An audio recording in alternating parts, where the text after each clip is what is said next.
Good morning. Today I'm going to read Bears Don't Read by Emma Chichester Clark.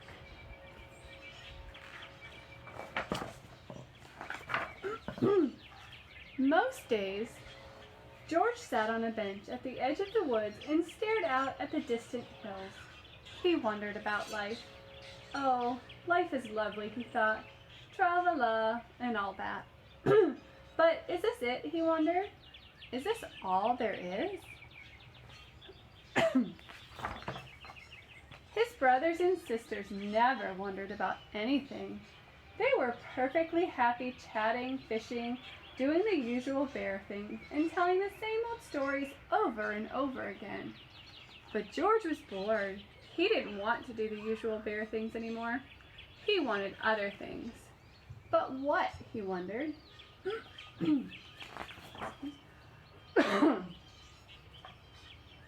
Then one day, as George was strolling through the forest, he found a book lying beneath a tree. Somebody must have lost it, he thought. How interesting. Inside it were pictures of a bear just like him. On the other pages, there were lots and lots of words. Each one, even the tiny ones, is saying something, he thought. If only I knew what it was.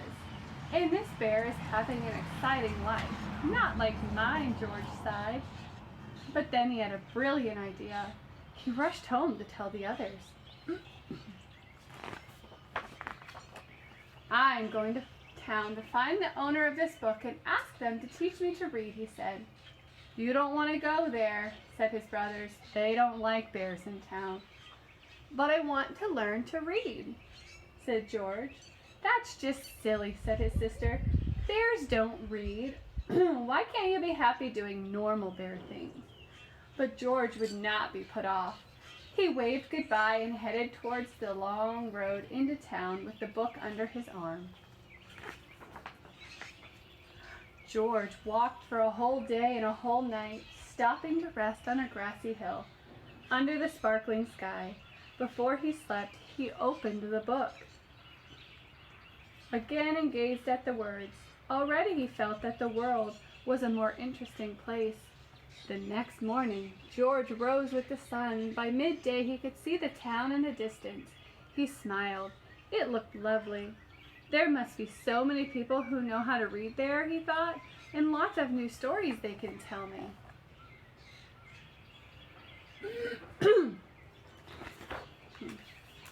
But when he arrived, everyone was running. Some were even screaming. Wait, cried George. He showed the book to a woman rushing by. Do you know whose this is, he asked. It's from the school, she shrieked and pointed to the red building. Bears, somebody shouted. Call the police. How peculiar, thought George as he walked towards the school.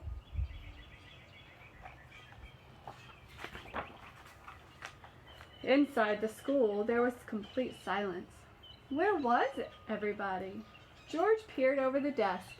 Hello, he said. But there was nobody there.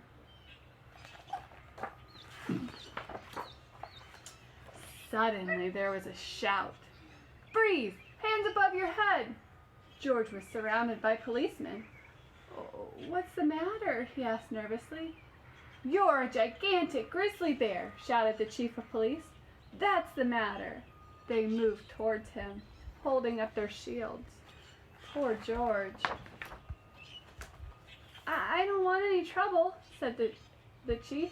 George didn't want any trouble either. It wasn't his fault he was a gigantic, great grizzly bear. He held the book tightly in his paw.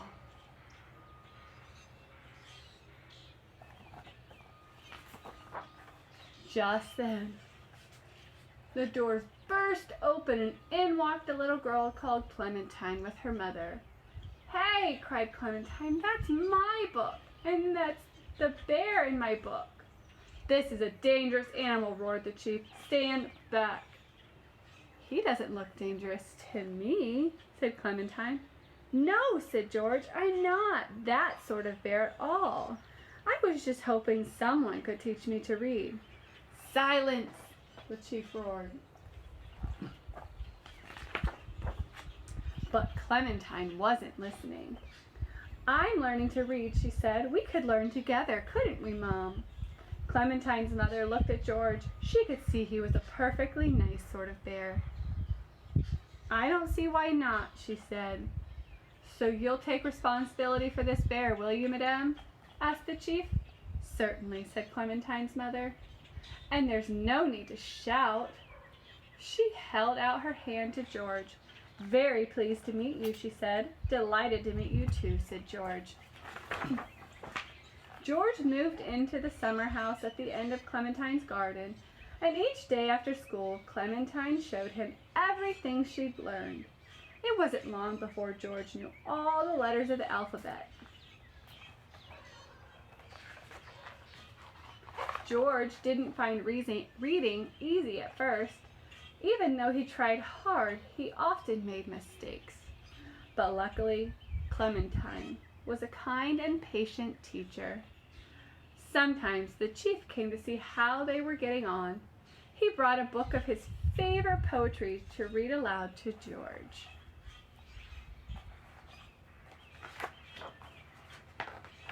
Then one day, Clementine said, "I bet you can read this whole book now, all by yourself."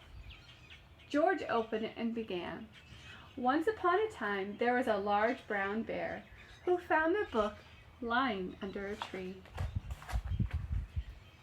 He read the whole book, all the way to the end."